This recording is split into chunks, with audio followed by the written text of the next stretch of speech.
Hai teman-teman, selamat datang di channel artikel YouTube. Channel pertama cerita Kenshin. Kali ini admin upload lagi ya. Terima kasih. Kisah pemuda kaya, anak bos besar, pemilik 73 perusahaan, yang menjadi cleaning service. Episode 486. Kaori yang diajak pulang Kenshin. Di tengah perjalanan Kaori bertanya, "Say, ayahmu kok marah sekali ya? Nggak pernah aku melihat sebelumnya. Ayah marah kayak begitu." Kenshin menjawabnya, "Iya sama Kaori, aku juga baru melihatnya. Mungkin itu karena Nita tadi yang mengirim pesan ke ayah dan bilang kalau dibentak bodyguard. Jadi ayah langsung khawatir. Nita kan anak kesayangan. Terlebih ada kamu yang hamil. Kan ayah menunggu cucunya. Kalau kamu celaka kan jadi gawat. Makanya ayah begitu. Kagak mau kamu kenapa-napa." Kaori pun menjawabnya, "Oh gitu ya alasannya. Aku baru tahu saya sekarang. Tapi suamiku kok nggak marah ya tadi saat aku cerita begitu?" Kenshin menyahutnya, "Marah gimana ya maksudnya Kaori? Masa aku harus bentak-bentak juga orang itu?" Memukuli mukanya, "Kan kamu udah selamat. Nggak kenapa-napa juga. Lagian tadi ayah kamu lihat sendiri. Sudah marah kayak begitu. Masa aku harus ikutan pula? Kan itu sudah cukup Kaori." Kenshin memang marahnya tak memuncak. Karena belum mendengar rekaman bagian akhirnya yang ada di handphonenya Kaori. Dan Kaori pun bicara, "Iya sih saya aku mengerti. Tapi orang itu tadi benar-benar kurang ajar sekali. Sudah menggoda dan merayuku. Akan memberi mobil mewah. Memberi perusahaan pula. Kayak aku anak kecil aja. Dikiranya mudah ditipu. Agar mau ikut kerja dengannya. Jadi asisten pribadinya. Tapi dia juga menghina kamu Say. Saat aku bilang, suamiku kerja cleaning service. Dan yang menabrak mobil itu temannya. Malah dia bilang begini Say. Cleaning service itu orang miskin." Kenshin menjawabnya, "Kalau bilang miskin ya nggak masalah Kaori. Kan aku terbiasa dibilang begitu." Kaori menyahutnya, "Bukan hanya itu Say. Maksudnya itu, kalau suamiku kerja cleaning service, mana bisa jadi kaya. Katanya aku diminta, mending menikah dengannya, menjadi istri keduanya, daripada punya suami cleaning service. Kan kurang ajar sekali itu orangnya." Kenshin yang mendengarnya, langsung menghentikan mobilnya, berhenti di pinggir jalan. Kenshin menjawabnya, "Kalau itu sih Kaori, benar-benar keterlaluan. Aku nggak tahu tadi. Kalau kamu cerita, pasti aku bejek-bejek mukanya. Enak aja bicara sembarangan. Istri orang digoda semaunya." Kenshin merasakan cemburu, terlihat jelas di wajahnya. Dan Kaori melihatnya. Melihat Kenshin tak terima. Kaori hanya ingin tahu. Sekarang jadi mengerti. Suaminya benar-benar tersinggung. Menjadi marah karenanya. Lantas Kaori bilang, "Tapi kan aku nggak mau Say. Sama siapapun aku pasti nggak mau. Jangankan aku sudah menikah. Belum menikah pun, aku nggak mau sama yang lainnya. Kecuali sama kamu." Kenshin melihat istrinya, yang wajahnya nampak cantik. Kenshin langsung saja mencium keningnya. Kaori pun memeluk suaminya. Dan Kenshin bilang, "Aku selalu sayang kamu Kaori." Kaori pun sama menjawabnya. Kemudian mobil mereka dijalankan. Kenshin akan pulang ke rumahnya. Sementara itu, si Mary dan pegawainya nampak menunggu dari tadi. Mereka seperti tertahan, hendak pulang tapi belum mengutarakan ke Kenshin, agar jangan lapor polisi, tentang kejadian yang diketahuinya. Si Mary dan Ibu Erlin memutuskan menunggu, dan akan bilang begitu, hingga akhirnya, Kenshin yang bersama Kaori, sudah sampai di depan. Lamborghini-nya masuk ke dalam. Si Mary melihatnya, orang yang ditunggunya sudah datang. Dan keluarlah Kenshin dari mobilnya itu. Begitu pula dengan Kaori, yang jalan bersama Kenshin. Si Mary dan Bu Erlin pun melihatnya. Begitu pula dengan pegawai lainnya. Kenshin langsung menyapa, "Maaf Mbak Mary, saya tadi langsung keluar, tanpa berpamitan malah meninggalkan, karena ada hal yang penting. Dan ini istri saya namanya Kaori. Kaori kenalin ini namanya Mbak Mary. Mbak Mary ini yang punya perusahaan tempatku yang bekerja sementara." Seperti yang ku ceritakan Kaori. Si Mary pun melihat wanita cantik di depannya. Dalam hatinya bertanya, jadi ini istrinya yang bernama Kaori. Kaori pun tersenyum melihat semuanya.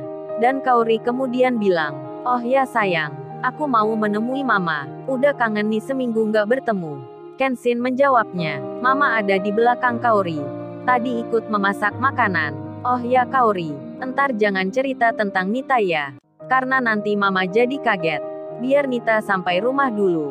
Kaori menjawabnya. Iya aku udah mengerti. Dan Kaori berjalan mencari mamanya Kenshin. Kemudian Mary bicara. Oh ya Mas, saya ke sini bersama dengan Bu Erlin dan lainnya. Dan sebelumnya kami semua mau minta maaf sekali ke Mas Kenshin ini. Terlebih saya tadi sudah bersikap tak baik sekali. Sudah pula menghina dan mengusir Masnya. Dan kami semua baru tahu kalau ternyata Masnya seperti ini. Di luar perkiraan kami. Masnya benar tinggal di sini dan punya banyak perusahaan. Mary agak malu bicaranya. Wajahnya sedikit tertunduk ke bawah. Kenshin pun menjawabnya. Oh mengenai itu. Mengenai saya yang tinggal di rumah ini. Dan memiliki sejumlah perusahaan. Itu kan sebenarnya bukan saya yang punya. Tapi milik ayah semua. Saya numpang Mbak di sini. Kenshin tersenyum sembari bercanda. Dan Kenshin melanjutkan bicara. Sebenarnya saya juga mau minta maaf pula ke Mbak Mary-nya.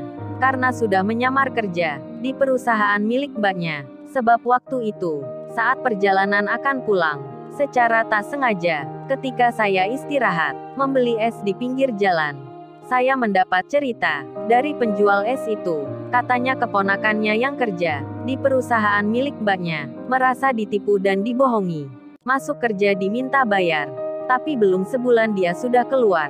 Akibat nggak betah dimarah-marahi. Begitu pula kata penjual es tersebut. Hal itu terjadi pada yang lainnya. Mereka merasa ditipu. Jadi saya ingin tahu, apa benar perusahaannya begitu?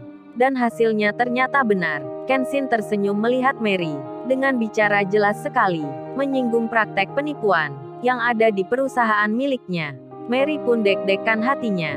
Takut-takut dirinya. Begitu pula Bu Erlin dan lainnya.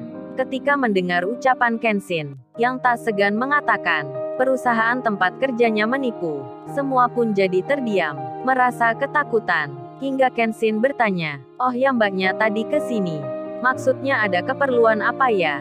Maaf saya kan belum mengetahui, sebab saya tadi keluar. Mary pun menjawabnya, oh ini Mas maksudnya kita ke sini.